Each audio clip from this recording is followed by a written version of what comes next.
Welcome, my friends, to Crypto 101. In this video, we're going to talk to you guys about what is Bitcoin, why it exists, and where it's headed in the future. My name is Chasse. I've been in crypto for 10 years. I got into Bitcoin back in 2012. And so on this channel, guys, I'm going to tell you everything that I've learned in my 10-year of being a cryptocurrency veteran. So even if you know what Bitcoin is, guys, or if you're brand new to the space, it is nice to refresh our memory about what is Bitcoin, remind ourselves of the fundamentals.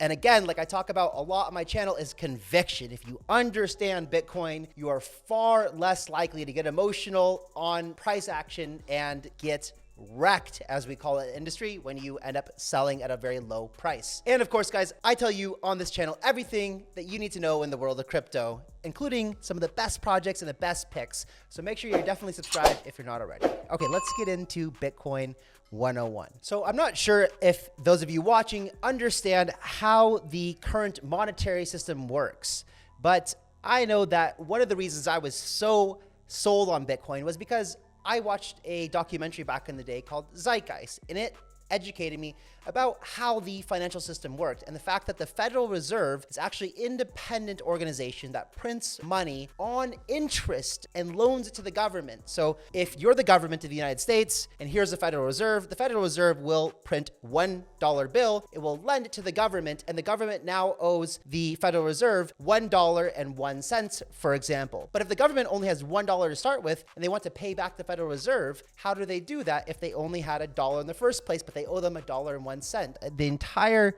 monetary system, the US dollars or euros or whatever we're used to, is a system built off of debt. This is not something that is good for you or me. This clearly needed to be disrupted. But before we go into Bitcoin and blockchain, let's talk more about money and how it works. Money essentially just represents value for something done. So I do some work for you, you give me some money, and it's just a unit of account for work done or value exchanged. Throughout history, we've seen various forms of money. We've seen salt, we've seen wheat, we've seen seashells, of course, seen gold. These have all been used as a medium of exchange in history. However, for something to represent value, people must trust that they can exchange that item that they're using for value in the future. So before 1971, we had the gold standard. This was the United States dollar was backed by gold. For every dollar printed, there was a gold representation of that at a bank or at Fort Knox. But the fact is that we were limited to how much US dollars could be minted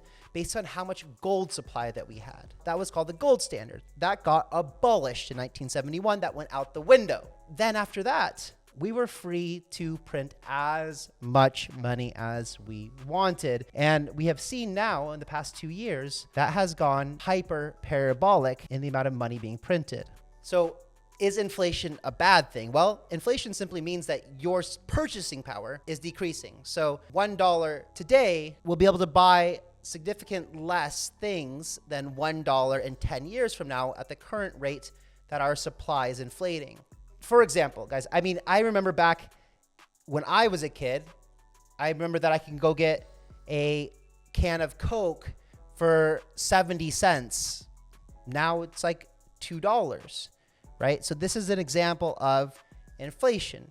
The dollar going less distance or having less purchasing power. Bank accounts and credit cards, guys, if you're watching this, you probably have them. Well, just realize that you are fortunate, but also realize that those can be frozen. Your funds can be held. There is an intermediary or a middle person that says yes or no, you can send money to this person or not. And we've seen several examples in history when the middlemen stopped allowing money to be transferred to somebody. So we have to ask ourselves if this is right or wrong.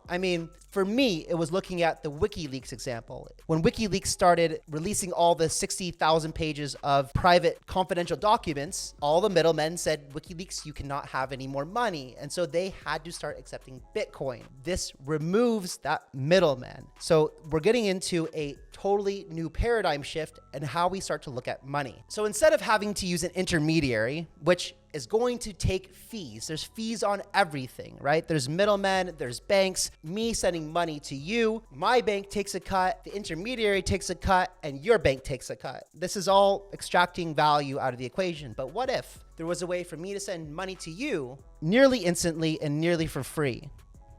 Welcome to the world of Bitcoin.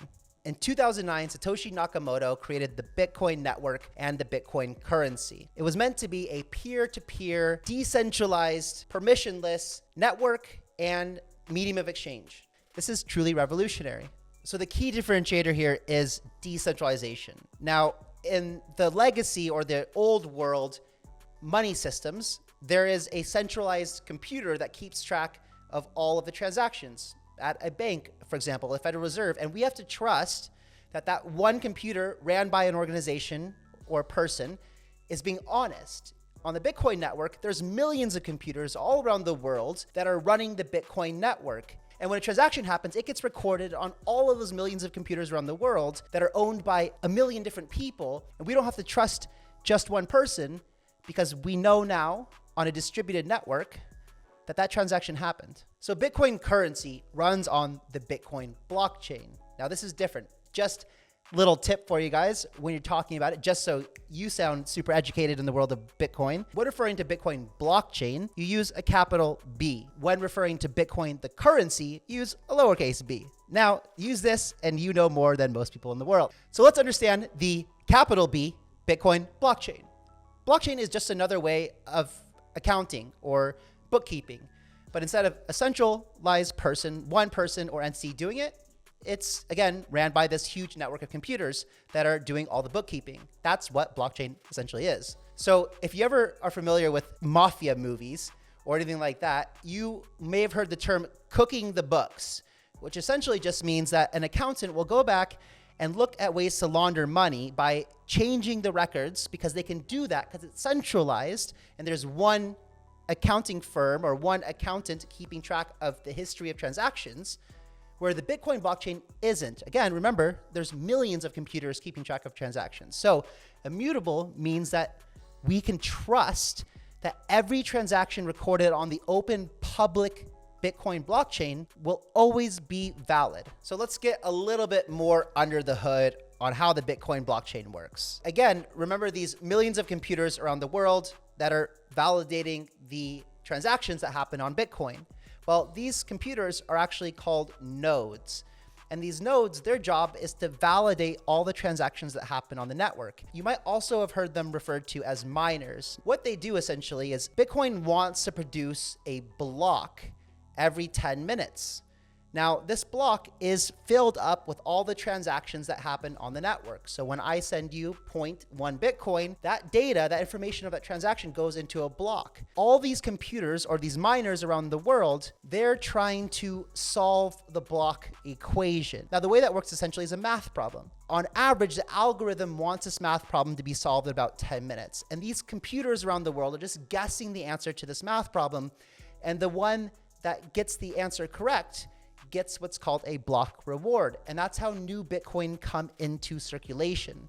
And this is why mining is such a popular activity, because you can mint brand new Bitcoin out of thin air by guessing this math problem. Now, Bitcoin itself is programmable money. And the creator, Satoshi Nakamoto, programmed Bitcoin to only ever create 21 million Bitcoin.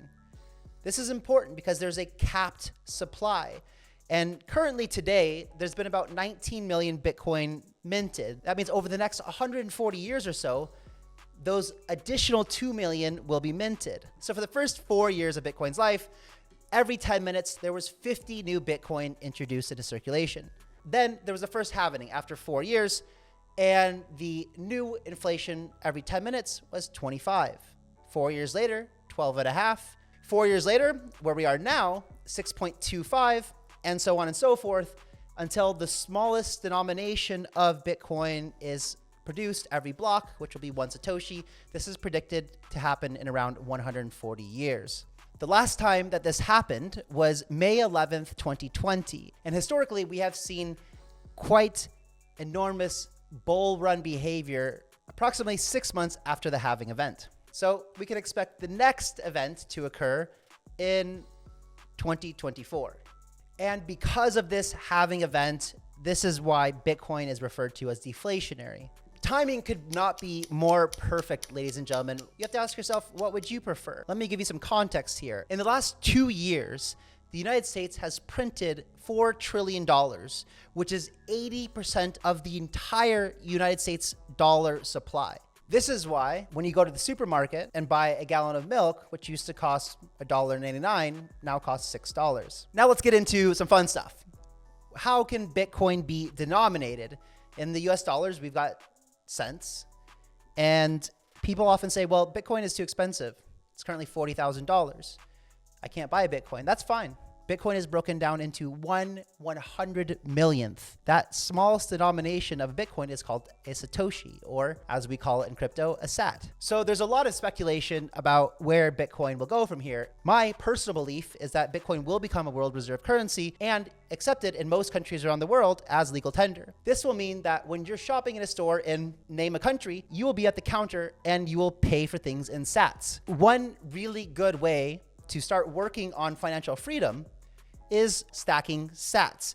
Now that just means trying to accumulate as many Satoshis as possible before it gets too late. We will quickly talk about how to store your Bitcoin because you're not going to be storing it at a bank. Although I do believe that banks will start to custody it. You should learn how to custody or hold your own Bitcoin in your own wallets because one of the key concepts of Bitcoin is to be your own bank. The way that Bitcoin is actually secured is through something called a private key. So every time that you create a wallet, think about it just like the wallet that you have in your back pocket or in your purse or whatever, it holds your Bitcoin. Now there's a private and a public key.